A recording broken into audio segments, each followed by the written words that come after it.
Welcome to my channel. ఈరోజైతే మీకు mango ice cream preparation చూపిస్తున్నాను. చూడండి, చాలా టేస్ట్గా ఉంటాయి. నాకైతే పర్ఫెక్ట్గా వచ్చాయి. నేనైతే 3 మ్యాంగోస్ తీసుకున్నాను. బాగా పండిన మ్యాంగోస్ అయితే తీసుకోండి, చాలా టేస్ట్గా ఉంటాయి, స్వీట్నెస్ కూడా ఉంటాయి కదా. చూడండి, అలాగా మనం చిన్న చిన్న పీసెస్లో కట్ చేసుకుందాం. చూడండి, మొత్తం గుజ్జు మొత్తం తీసేయాలి, తొక్క వేయకూడదు. వాళ్ళ సాకుతో అలా అంటే వచ్చేస్తుంది. చూడండి, మనం కట్ చేసి పెట్టుకున్న గుజ్జు అంతా ఒక మిక్సీ జార్లో వేసుకుందాం.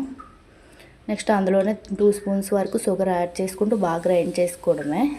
చూడండి, అయిన తర్వాత ఒక ఐస్ క్రీమ్ ట్రే ఉంటుంది కదా, అందులో వేసేసుకున్నాం. లేకపోతే గ్లాసెస్లోనైనా వేసుకోండి, పర్వాలేదు. నేను మొత్తం అన్నీ వేసుకున్నాను. నాకైతే 6 ఐస్ క్రీమ్స్ వరకు రెడీ అవుతున్నాయి. వీటికి క్యాప్ పెట్టేసుకున్నాం.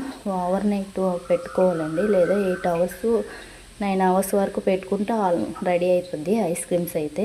చూడండి, 8 అవర్స్ తర్వాత మనం తీసి చూస్తే చాలా టేస్ట్గా ఉన్నాయి. ఒకసారి చూడండి, బాగా పర్ఫెక్ట్గా వచ్చాయి. Please subscribe. Thank you for watching.